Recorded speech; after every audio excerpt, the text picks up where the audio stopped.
नमस्कार मित्रांनो, all info master या यूट्यूब चॅनल तुमचं स्वागत आहे मित्रांनो. तर मेरा राशन हे जे ॲप आहे ते आता अपडेट झालेलं आहे आणि आता या ॲपवर आपण सर्व प्रकारचे रेशन कार्डविषयी जे आहे ती कामं करू शकतो. यासाठी आपल्याला प्ले स्टोअरवर जायचं आहे. मेरा राशन 2.0 असं सर्च करायचं आहे. मेरा राशन 2.0 असं आपण सर्च करायचं. सर्च केल्यानंतर आपल्याला जे पहिलं आपलं मेरा राशन ॲप आपण डाउनलोड केलं असेल तेच ॲप आता मेरा राशन 2.0 या नावानं आलेलं आहे आणि अपडेटचा त्याला आता अपडेट जे आहे ते त्या ॲप्लिकेशनला मिळालेलं आहे. तुम्ही 9 ऑगस्ट 2024ला हे अपडेट जे आहे ते त्यांनी लॉन्च केलेलं आहे, नवीन अपडेट. तर यासाठी तुम्ही जर मेरा राशन ॲप हे आधीपासून जर डाउनलोड केलं असेल तर त्यासाठी तुम्हाला हे ॲप अपडेट करावं लागेल.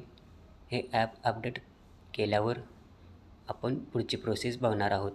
तर हे 28 MBचं ॲप आहे.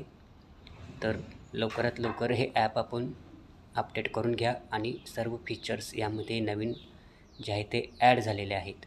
यातून आपण सर्व प्रकारची रेशनविषयक कामं जी आहेत ती पूर्ण करू शकतो. जसं की नवीन नाव लावणे, जुनं नाव जे तुम्हाला काढायला टाकायचं आहे ते काढून टाकू शकता.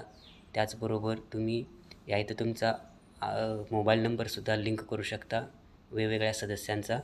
सर्व कामं तुम्ही घरबसल्या करू शकता. आता आपण हे ॲप ओपन करून घ्या.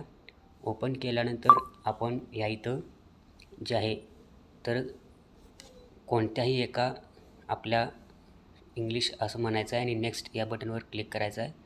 या इथं सर्व माहिती आपण वाचू शकतो. बघा, या इथं सर्व माहिती दिलेली आहे. Manage family details. या इथं रेशन जे आहे ते सर्व प्रकारची माहिती. यासाठी आपल्याला कोणत्याही बेनिफिशरी युजर्स किंवा डिपार्टमेंट युजर अशा 2 ऑप्शन्स आहेत. तर यात आपल्याला बेनिफिशरी युजर्सवर क्लिक करून आपल्याला कोणत्याही घरातील एका सदस्याचा आधार नंबर टाकायचा आहे आणि त्या तिथं आपल्याला कॅप्चा जो आहे तो टाकायचा आहे.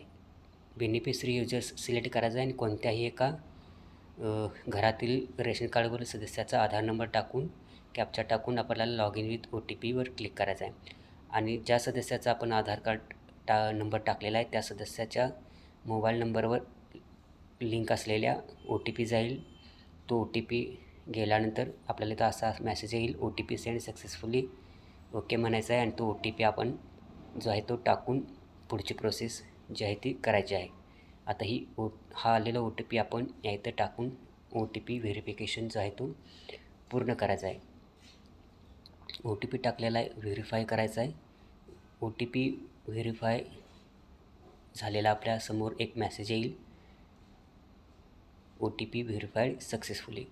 तर आपल्याला ओके करायचं आहे. ओके केल्यानंतर आपण पुढच्या स्टेजवर जाऊ.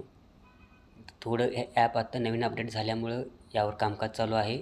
आता आपल्याला इथं क्रिएट MPIN जे आहे ते तयार करायचं आहे. म्हणजे तुम्ही MPIN टाकूनच तुमचं ॲप जे आहे जर ओपन करायचं असेल तर तुम्हाला क्रिएट MPIN करायचं आहे आणि जे काही तुम्हाला MPIN जो आहे तो क्रिएट करायचा आहे ते तुम्ही इथं करू शकता.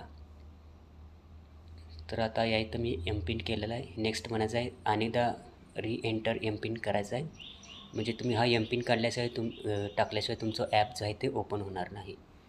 तर MPIN code has been saved म्हणले. आता ओपन झालेला आहे, बघू शकता आपलं ॲप. या इथं बघू शकता 3 डॉट आलेलं आहे. इथं वेगवेगळ्या प्रकारचे ऑप्शन्स जे आहे ते दिलेले आहेत. तर आता इथं समोर आपलं जे रेशन कार्ड आहे ते या इथं समोर दिसेल. अजून ॲप लोड होत आहे. बघू शकता अशा प्रकारे तुमचं रेशन कार्ड या इथं दिसतंय समोर आणि या इथं 2 पेंडिंग मोबाईल अपडेट 2 म्हणजे अजून 2 व्यक्तींचं मोबाईल अपडेट इथं करायचं बाकी असं मेसेज आलेला आहे. बघू शकता इथं खाली वेगवेगळ्या प्रकारचे ऑप्शन्स आहेत. Manage family details, total member 7, ration entitlements, track my ration, my grievances अशा प्रकारचे वेगवेगळ्या प्रकारचे ऑप्शन्स आहेत. हे ॲप आत्ताच अपडेट झालेलं आहे त्यामुळे यावर कामकाज चालू आहे. त्यामुळे हे ॲप जरा लोड व्हायला वेळ घेत आहे.